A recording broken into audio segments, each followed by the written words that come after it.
morning. My name is Daniel Raño. I am a student, third grade. The, I am going present the activity body parts. One.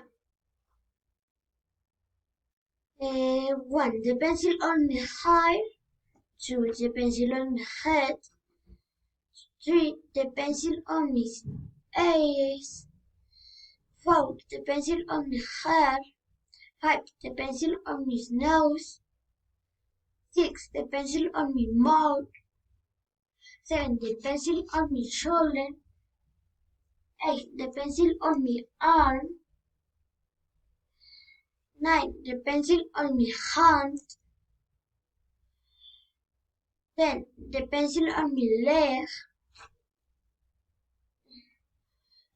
11, the pencil on my knee. 12, the pencil on my foot. 13, the pencil on my face.